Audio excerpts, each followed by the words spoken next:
Welcome to another episode of DD on the Spot. As always, I'm your host, Ryan Johnson. And before we get into it with our guest here today, I'd like to remind everyone that if you enjoy this content, to please give a like and subscribe down below. I'd greatly appreciate it. We have Kati Gains on the podcast. She's coming to us from Georgia. And yeah, she's on here to just share her health and fitness journey and just discuss all things health and fitness. But most importantly, she's our current guest. Kati, thank you so much for coming on. Yeah, thank you for having me. I'm really excited to be here. I appreciate that. Now, again, no weather we're going to talk about. I just made that decision now, even though we are getting closer to the summertime here. But just get things started, why don't you just give us your backstory on what inspired and motivated you to get in shape and how that led to where you're at right now? Okay, sure. It's been a long journey. I've been into fitness for the last 12 years. I got into fitness in Zumba, actually. I started with Zumba when I was 18 at Fitness First in Calhoun, Georgia. And me and my friends would go and do Zumba. And then a couple months of that, we started venturing into the weights, the free weights, all those. And that's when I was really like, okay, I really like this. This is more my speed. I don't have a lot of rhythm. So the dancing, while it was really fun, I just was not too great at it. But we burned calories. It was awesome. But I ventured into the weight section there. And then that's kind of where it started. I moved away. Still worked out when I was gone. And then when I came home, I started working at a gym in Calhoun again. So that's when I kind of got into bodybuilding. I did like a little charity show back in 2016. I wouldn't say that it was anything serious. I was 22, kind of naive, um, and up until 2 years ago, I actually struggled with alcohol the entire time. So I started with fitness and everything, and through that whole time, was struggling with alcohol. And then about 2 years ago, I gave that up for good, and then got my mental health in check and all that, and decided, I guess it was like last October that I really should commit to trying to do a show again and see if I can do that again. And then I jumped ship from my full time job and started personal training full time. So it's been around in my life for a really long time, but over the past like 2 to 3 years is when it really got serious and when I really started taking nutrition seriously. And so yeah, it's been a long time, but more serious over the last 2 to 3 years. So, just doing my math, are you 30? I will be 30. Actually, that's what's pretty cool. I'm debuting in the women's physique division on June 1st, and that is my 30th birthday. Okay, I normally would never bring up, especially a female's age on this podcast, but I'm only saying that because I do turn 30 myself July 15th. So if you're already 30, I was going to say, any tips on how to deal with that because I don't know how to think about being 30 Yeah, then at this time. I see like why people feel that way. Honestly, with everything that I struggled with my mental health, with the drinking, drug problem, things like that, like the addiction that I dealt with, I'm really glad to kiss my 20s goodbye. I am so excited to turn 30 and get into a new chapter and to turn the page with a show like that. That's gonna be pretty cool to me. I think it's gonna be awesome.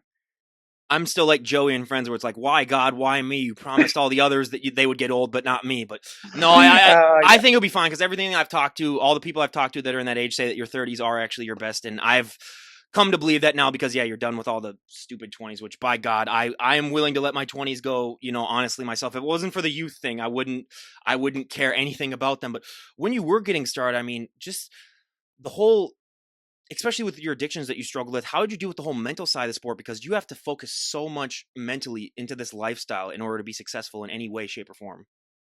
So, I didn't really I just got into bodybuilding back in like September, October. That's when I committed. I've been around the community for a really long time.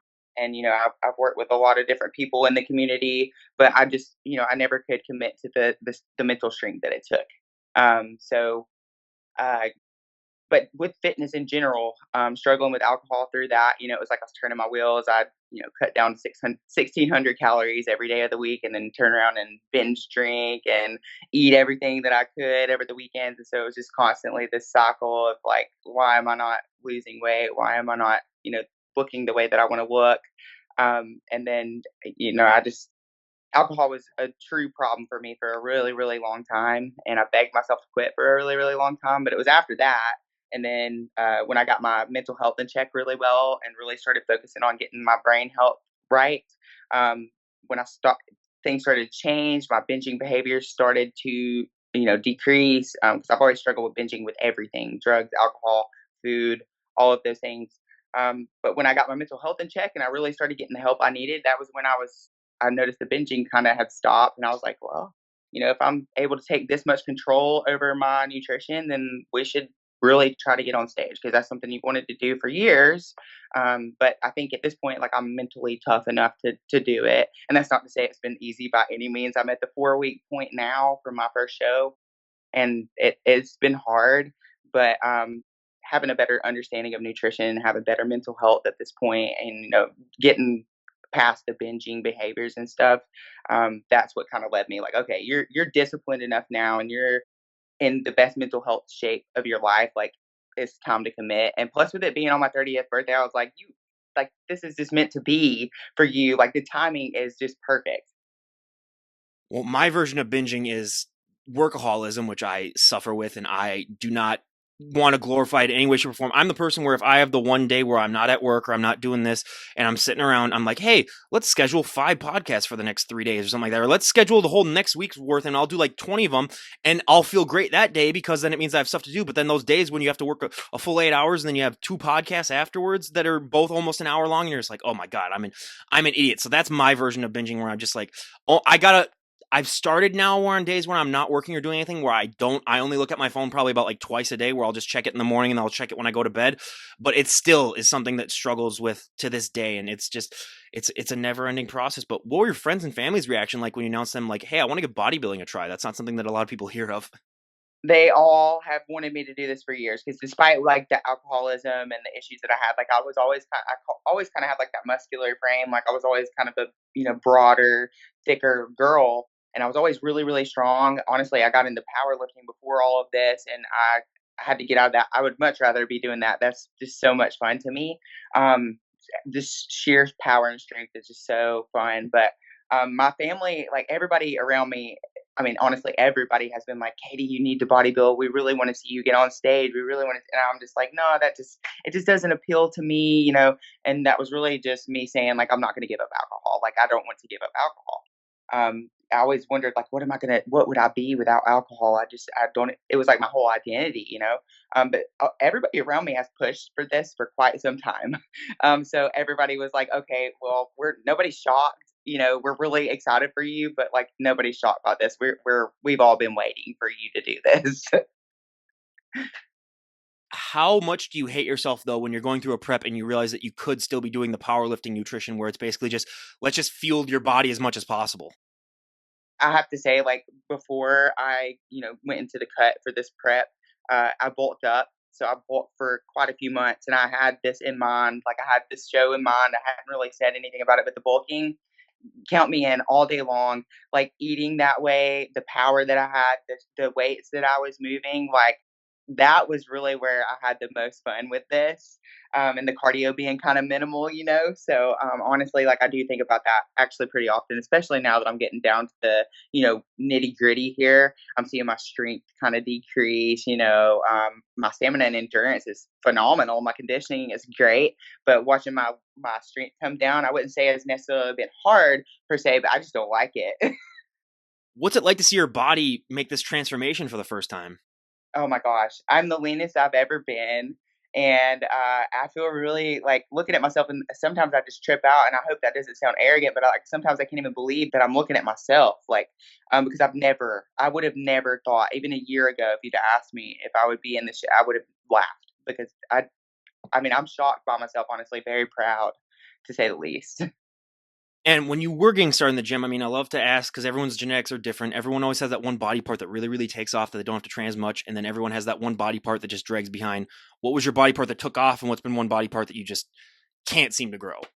My my mother has phenomenal shoulders and arms, and I got her genetics. And my shoulders and I don't even train my arms specifically. Like I don't do any specific arm exercises. I've started, closer to the end of prep, but yeah, my arms and my shoulders came from Mama Gaz, and she has incredible arms and shoulders.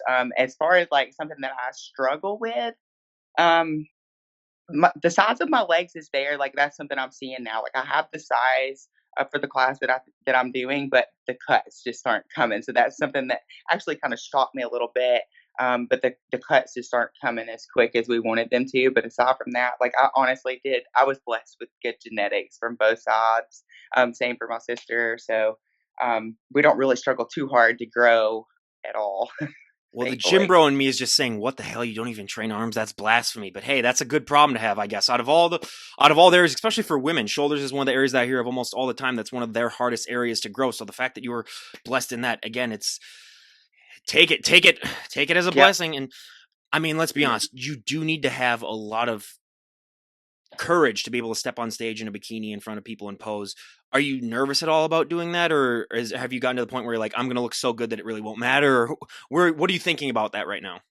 So, I would say I'm a little bit nervous, but I'm already a performer. I'm in a band, so like I'm used to getting up and playing in front of people and being in front of people. So I really don't get too nervous about like. I think I will when the time comes, like when I'm actually stepping on stage. But so far, like not super nervous. I think more than anything, I'm just like really excited because I have a ton of people who are going to be there for me, and like I all I can think about right now is just like when I go into this pose, when the guitars come in really hard with my posing song, and how all my friends are just gonna lose it. Like I keep thinking about that, and I'm like, it's gonna be the most phenomenal thing. Like I'm so excited for that. What's your role in the band? I'm the drummer. So I Yes. get excellent cardio. That's what so I had to talk to my coach about this. I was like, by the way, I have band practice once a week, and typically my watch is saying about 600 calories burned. So we might need to think about that. Okay, so we're gonna take a time machine to almost 6 years ago when I started doing this podcast. Because, like I told you before, my first 100 guests were up and coming bands and musicians. So, and whenever I'd have a group of people together, I'd have individual questions for each of the band members. But the drummers to me were always my favorite. You're the backbone of the band. You're the reason why you keep the beat. But now I'm going to ask you my drummer question. That I'm going to ask. So, how much pressure do you feel knowing that like you are the backbone of the band and that you really are the person that keeps everything together? I love that. I love that. And the funny thing is, like, I am in a band with my dad. So my dad is 62. He's the bass player, and it's his friends. So like, I grew up with these guys. They molded me as a musician, and so it's just really kind of cool how it's all worked out. But needless to say, they're all kind of old men, and like, so I need to be in. They need a little young girl to be in charge of them. So sometimes you got to keep them. You just got to keep them in line. So I like it. What kind of music do you play? Rock music. Okay. We play like a variety of like anywhere from like alternative rock to we do a George Michael's cover. We do like just really we just recently started doing pumped up kicks as well.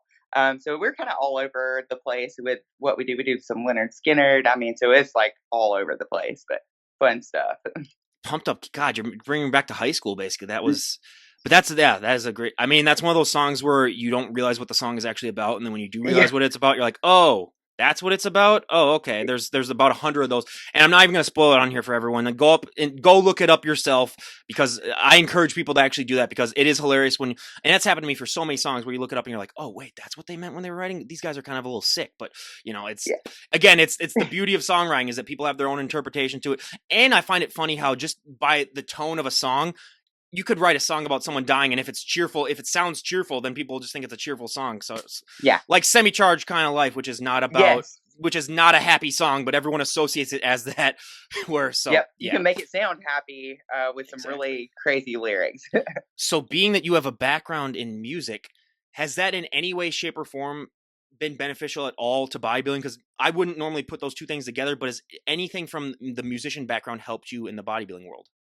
I would say that like probably the thing that helps me the most is just having consistent practices because that's a good way for me to get cardio and it doesn't really like feel like cardio. So I know all the bodybuilders are all about that, like just anything to get some cardio that doesn't feel like I'm 30 minutes on the stair stepper.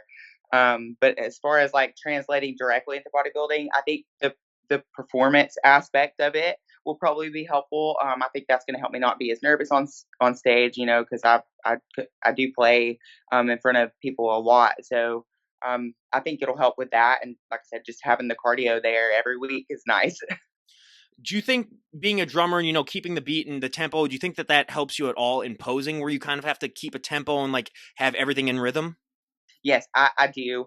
I do think that that helps me. The double edged sword part of this is that I'm not very rhythmic. Like even though I play the drums, like dance wise, and so like I'll catch myself in my posing routine wanting to be like kind of robotic. I don't know. So that's that part of it. But I do think that it helps me. because I do keep a time. I think just naturally that's just something I do now. And so that has helped with the posing routine for sure. Well, when it comes down to posing, what is your favorite part about posing? What is your least favorite part about posing? Posing's the hardest part of all of this, to be honest with you. Um, Posing, I kind of went both ways because I felt like I could have gone wellness if I wanted to, and I could have gone physique if I wanted to. And I was like, well, physique just sounds so much more my speed. I'm kind of a tomboy. I don't really walk well in heels. So the posing, it's been difficult. I love my favorite pose is the front double bite. I love that pose. Ab thigh was probably the hardest one that I had to learn because naturally when you're taking pictures for Instagram, you're kind of popping that hip out, doing everything you can to make the waist look smaller, and trying to go into the ab thigh pose after doing that for so long. I just could not grasp it. But it's something that I would say needs to be taken way more seriously than a lot of people do. I jumped on my posing like as soon as the year turned. I was going to practice with a coach. So, I mean, posing is very difficult, but if you can get it right, man, it looks so good. What is one thing that surprised you most about the sport of bodybuilding when you got into it? Because there's so many cliches or stereotypes in the general public that aren't true, but a lot of times when people just aren't familiar with the sport and they get into it, they're shocked by so many things that just aren't made aware in the public. Yeah. I think I was actually talking about this yesterday to somebody. I think the thing that shocked me the most was just the amount of planning that goes into every single day. Like today, meeting with you, like I had to go to the gym this morning. I had to figure out like what meals do I need to take? What time will I be home? Will I be home to eat this meal? So like planning like your meals or like your days, you're essentially planning your days around your prep. So like I have to plan the days, when because I have clients too. So some mornings I'm getting up and going there. I got fasted cardio, and then I got to eat, and then I got to work out, and then I got to eat, and then I got clients, and then everything is planned around prep. That's what shocked me. Good God. I mean, yeah, just even talking time management with bodybuilders almost drives me crazy myself because I'm like, good God, I'm just not, I'm a type B personality where I just go with the flow and I really don't care. Except when it comes to like the schedule with podcasting, we're like, yeah, I know I got to be there on time and do all that stuff. But it's like the type A stuff.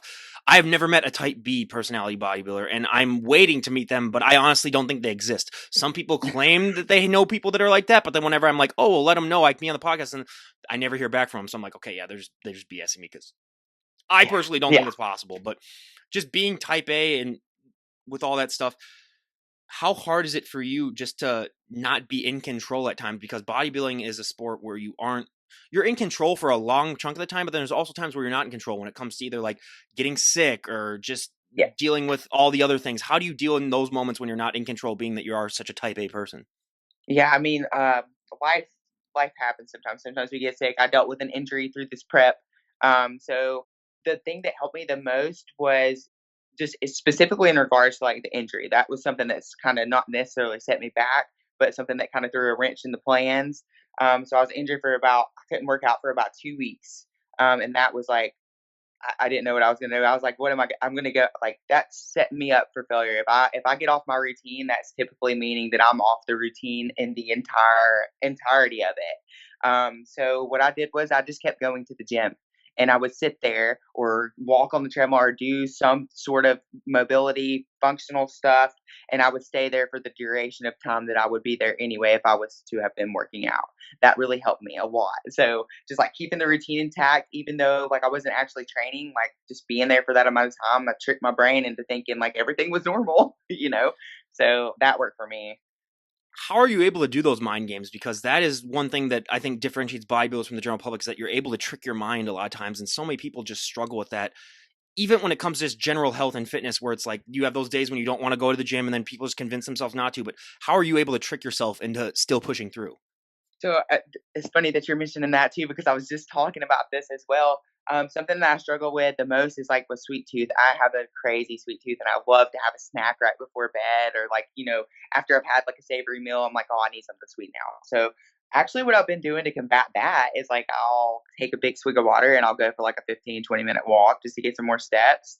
Come back, take a big swig of water, and most of the time I'm kind of like I've forgotten about it. So I distract my mind in that way, but that is something I struggle with.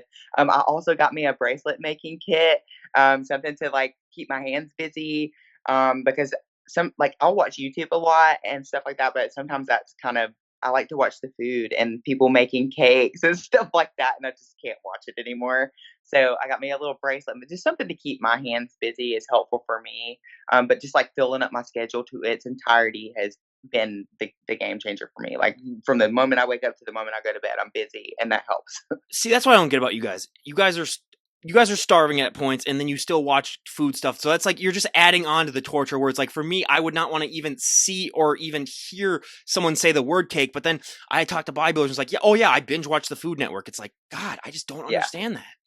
Yeah, and it's like it's so funny to me because I don't know, it's like the ASMR type thing, like watching people decorate cookies and cakes, and I'm just like, but at this point, it's not just watching them decorate. It's like me. At this point, I'm thinking about just like bathing in the icing that they're putting on this cake because I'm ready. I'm ready to have a cookie at this point or a cake or whatever. But it is tough. I probably won't be watching those as much anymore. It does make it hard. I experienced ASMR once on this podcast, and it was a guest that was so soft spoken that like it almost put me in a trance where I had trouble asking questions afterwards.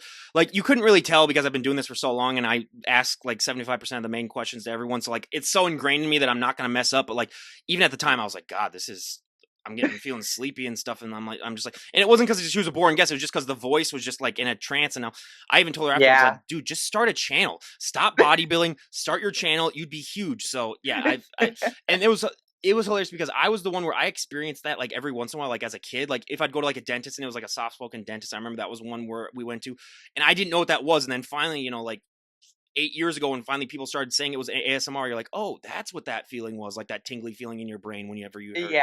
someone speak like that. So I was always fascinated by that, myself personally. But what food are you looking to having the most after the show?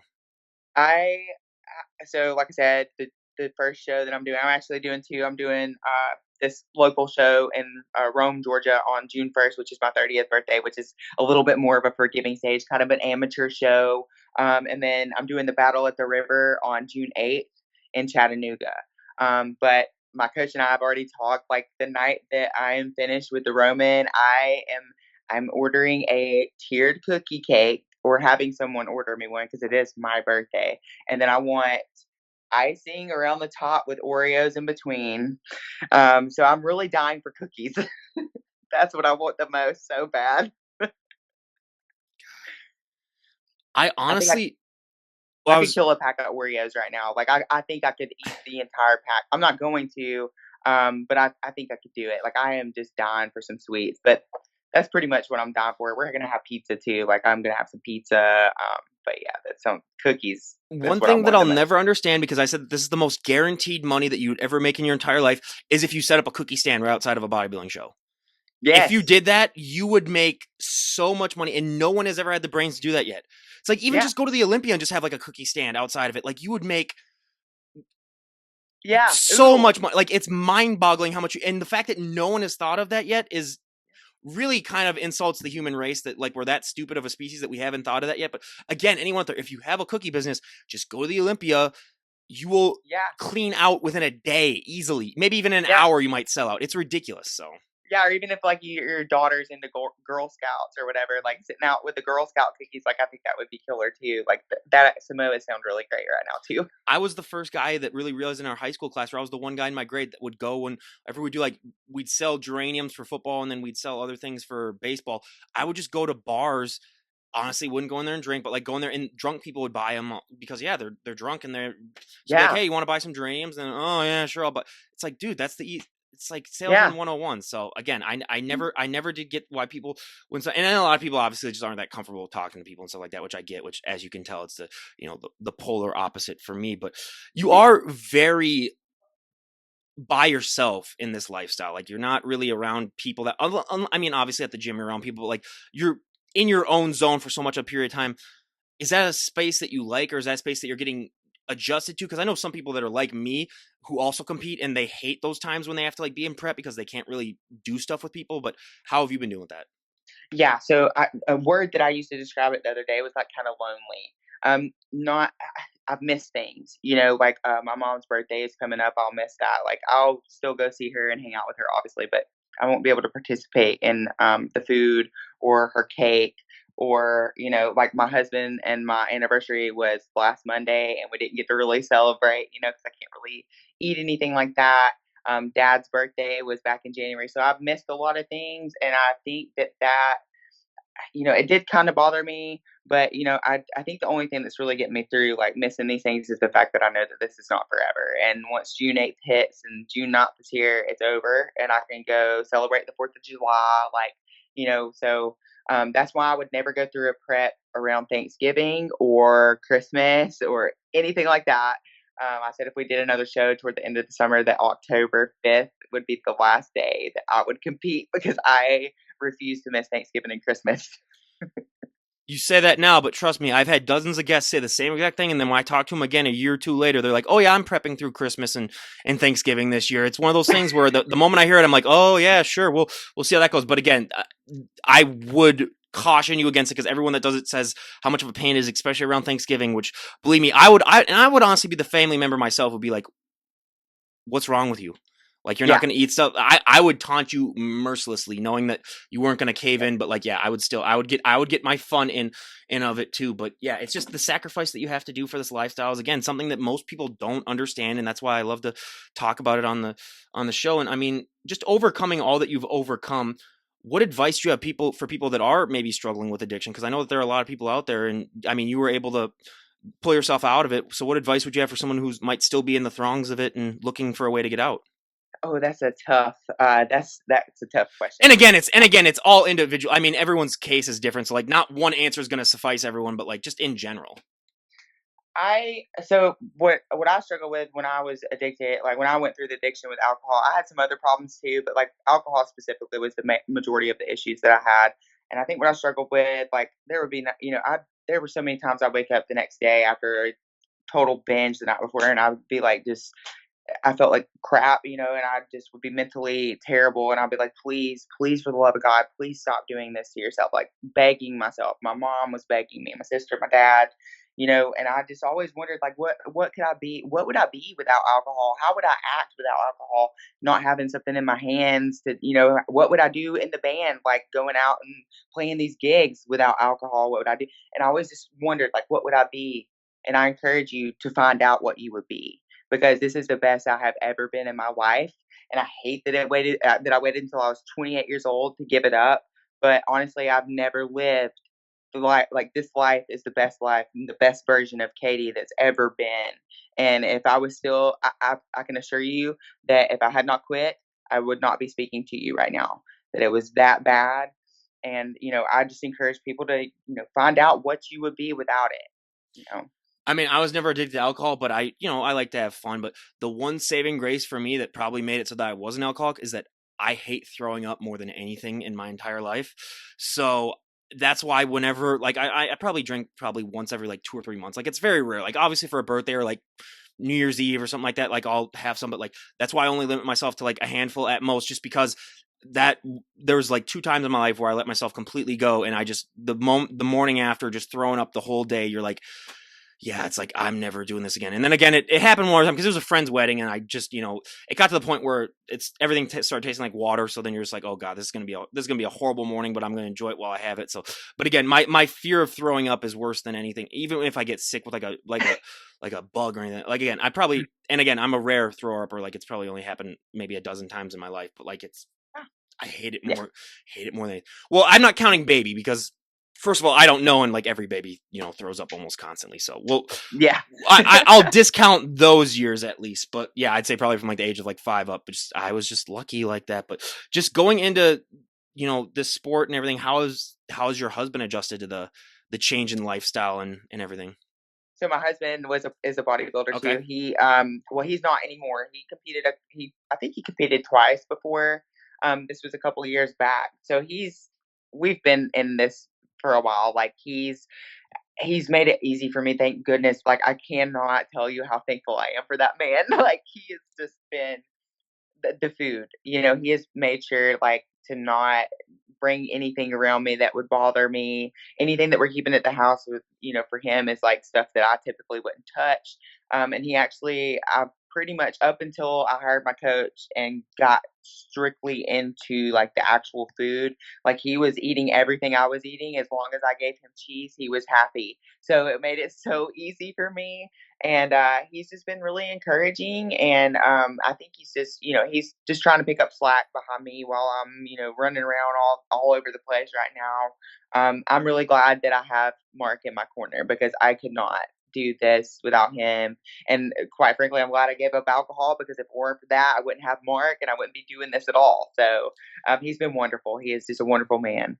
The spouses are definitely the unsung heroes of this podcast because they put up with so much, but just with the food that you have to eat too, has it gotten bland enough for you now where you're just like, I don't know how I can keep eating this stuff? Because like that same meal over and over again, that's the one thing that really tricked me too when I went on my one mini prep. Was like, God, chicken again? I can't wait. Yeah. My coach is actually very good about giving me like versatility. So like, when the first week that I worked with my coach, it was like I was eating rice every meal and I was like this, my brain could not wrap around the fact that I was not having an actual breakfast food.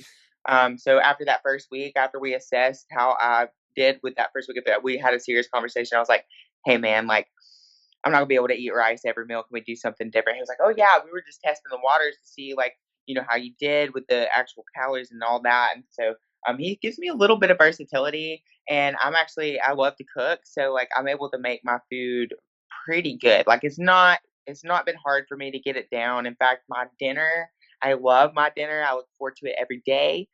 So it hasn't been too hard. I think that I was thinking back to that charity show I did in 2016, like, and it was awful. I was miserable the entire time. Like, I made it a point to not allow myself to be miserable with food. I can't stick to something that is just terrible. Like, I can't keep force feeding myself something because like a couple weeks of that, then I'm not going to be able to do it at all. So the food part actually has not been too bad. My carbs are coming lower, are going to be lower next week. I don't look forward to that. I'm a carb lover. And to think about not getting a whole heck of a lot of carbs for breakfast is kind of like mind boggling, but we'll see how I do. And, but I'm just thankful because I'm not having to eat the same exact thing every single meal. Thank goodness. Well, you mentioned before, and correct me if I'm wrong, that you would still want to be a powerlifter if you could. So is there a reason why you can't powerlift Yeah. anymore? Yeah, so I got into powerlifting. Well, I got into strength training for powerlifting, probably back pre-COVID, so like right before COVID. And when I first got into fitness, I did something to my back, and I knew something was wrong, but I was not sure, and it wasn't something that bothered me all the time. But when I got into strength training for powerlifting, I was hurt all the time. I mean, it'd be so debilitating that my mom would have to come to my house to put my shoes on me because I could not bend over. And turns out after a few months of going through this where I was hurting all the time, I was like, okay, something's seriously wrong. You need to go get some help. Like, let's go see what's wrong. I have a stress fracture in between my L5 and my S1, and both of those vertebrae are slipped forward, like so this way. And I've been able to kind of push them back the right direction, but that stress fracture will never get better. And my biggest fear right now, and my favorite lift was the squat, obviously. But I don't want to hang up my fitness career forever over a squat. But my biggest fear is that I'm going to hit that sciatic nerve and I'm going to paralyze myself, or something's going to go wrong. So the doctors were just like, "Yeah, you can't do anything to load your spine at all. Like you cannot squat anymore." Like, and so honestly, that was very depressing. I really wanted to power lift. How did you adjust your mindset to not really being able to lift heavy in some areas where you're just, because I know especially when powerlifters go to bodybuilding, that's the one thing that really does, upset them a lot, is that like, oh, I don't really train for strength really anymore. Yeah, that's been something that's been challenging through the tail end of this prep, is that I'm not really training for strength at this point. It was hard for me when I learned that I had the injuries. I remember, and I was still drinking at that point too, so I kind of like went off the rails. But I was really really upset about it, because I, even with that spinal injury, I still put up a 325-pound squat PR. I was bench pressing 205. I had a 275-pound conventional deadlift, and like, I was like, I could be really good at this. I could probably be really okay at this. Um, but unfortunately, the spine just wasn't holding up, and poor lifting back in my early 20s probably did that to me. So that's why I'm a personal trainer now. Teach people what not to do. Exactly. What is your favorite thing about personal training, and what is your least favorite thing about personal training? My favorite thing about personal training actually happened today is when I have clients on certain days, and then I'll be at the gym and I'll see that client come in to do cardio or something. Like that's my favorite. Um, but my favorite thing, my top favorite thing that I see across the board is like seeing women start to understand that they can eat a lot more food than they thought. And that they can eat, better quality, and they can have a larger quantity. So seeing the check marks go off, and like they're like, okay, this is starting to make sense now. Like seeing the light bulb go off, they're like, okay, I can eat a lot more than I thought. Least favorite thing, people are flaky. Oh, But bullying me as a podcast host, I know that. yeah. So I make it a point to require consultations for anybody who wants to get on my books. So I've been very strategic about that. And to me, that's the best way to get like quality clients who truly do want to change their lives. I want to offer my services to people who truly do want change, not somebody who just thinks they want change but aren't ready to commit to that. So I think that's the least favorite thing is just you can't count on everybody. So but if you can weed through those and get you the really good ones, like, it is so worth it, and I love every minute of training people like that. Like, they are just I have great clients right now. So I know that this is the second time that the first time you had delay, which again, thank you for letting me know ahead of time because I've had time. So I'm just going to let everyone know. So I've done probably like 1,200 podcasts total when you count all three of them in the last 6 years. I've had, it's either 180 or 190 times where I've had everything set up. I've waited for maybe like 15 minutes after the start time. And then like we end up having to delay because they have something happen to them. So that's almost like, and again, it's not like 10% of all guests. I might have one guest that does that to me like 3 times. And then I'm just like, Yeah. okay, it's not worth it, after like a third time. But like, I've done the math. So I have wasted, if you count the time, so it's almost like an hour when it comes to from setup time. And then like, usually I wait like half an hour afterwards. So I have wasted, if I did the math correctly, it was something like six or 7 days of my life in the last 6 years just waiting on people. Oh my gosh.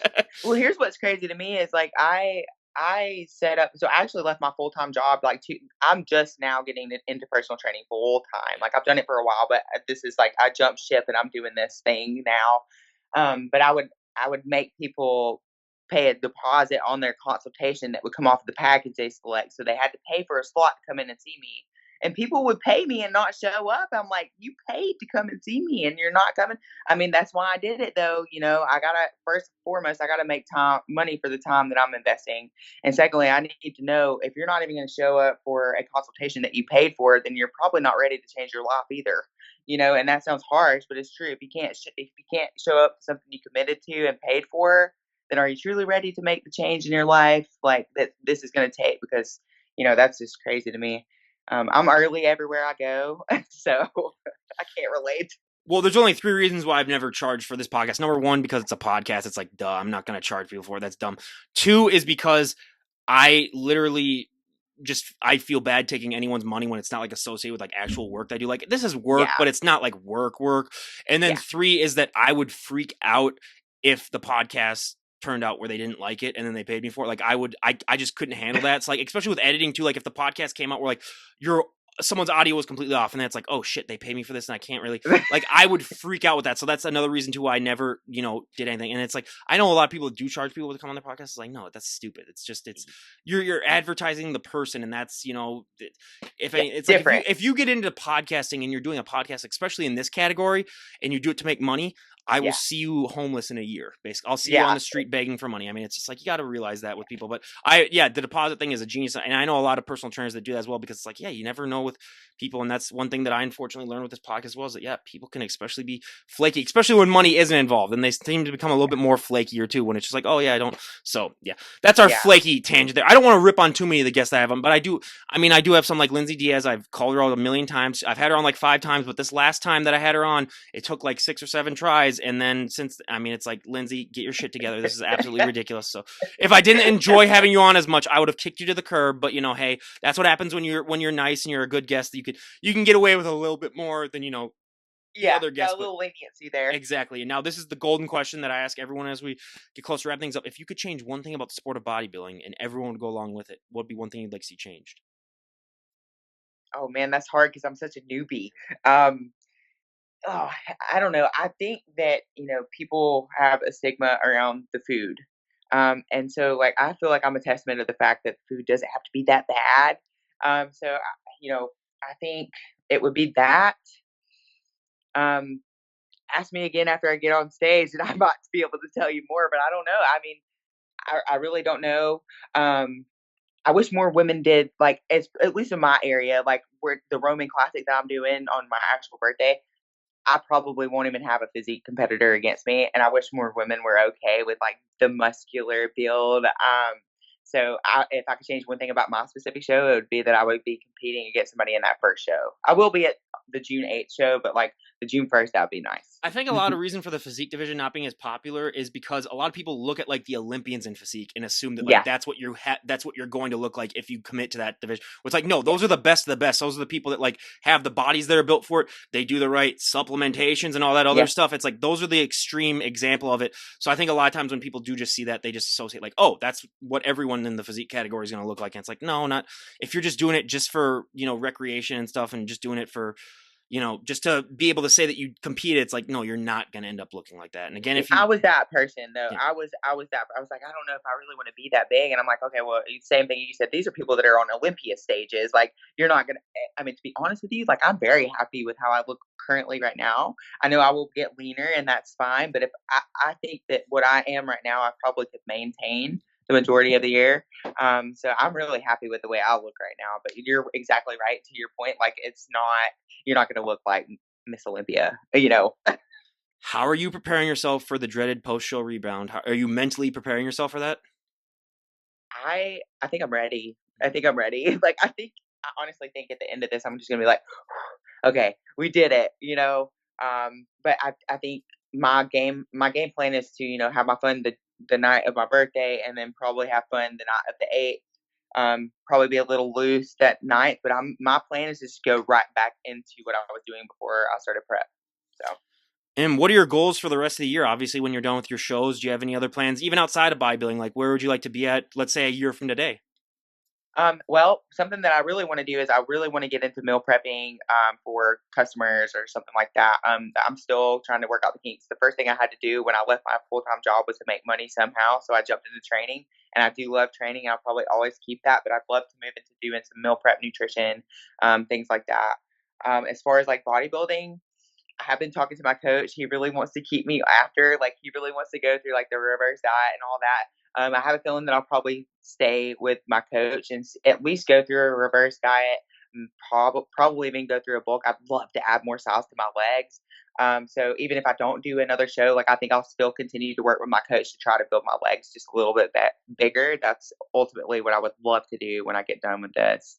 And speaking of coaches, I mean, it's so hard this day and age to find a good coach for a lot of people because there's so many bad coaches on top of the Yeah. good coaches. And what, in your opinion, makes a coach a good coach for you? Because again, it's just like asking you some other questions where it's like it differs from person to person. But based on your own personality and what you're looking for in the sport, what about your coach makes him a good coach for you? Well, he's produced winners. That's the first thing I look for is, has he produced winners? Um, he's he's just really, he's been around like the community for like years and years and years and years. You can tell that he knows what he's doing just by looking at the guy. But like I said, he's produced winners, and he's really like, he's just really nice and like understanding. I feel like if anything went wrong, like, I could go to him. Like, when that first week that we worked together, I felt like my fats were way too low. It's starting to affect the mental health. And I just called him up. I was like, hey, man, like, I think I would need a little bit more fats. And he was like, well, let's try that and see how you feel in a few days. And he's like, he's just really open. And I feel like I can be like honest with him about anything. I could call him right now and he would probably answer the phone. So the reliability is something that I look for. And then, like I said, he's had a couple go pro. So it was not a question for me to hire him at all. Yeah, I mean that definitely doesn't hurt. And is there anyone else you'd like to give a shout out to before we wrap things up? Um, the gym that I'm at now, I am currently at Reps and Sets, All and I right. would love to give them a shout out because they are just wonderful. If you're ever in the area, please come and check them out. Yeah, absolutely. I'll leave a link down to all that stuff down below. And I mean, again, Katie, we cannot thank you enough for coming on and sharing your journey. It was an absolute delight to talk to you. Yeah, thank you for having me. I hope we can do it again someday. Absolutely. Well, again, everyone, this is Ryan Johnson, DD on the spot, signing off. Have a great day, everyone.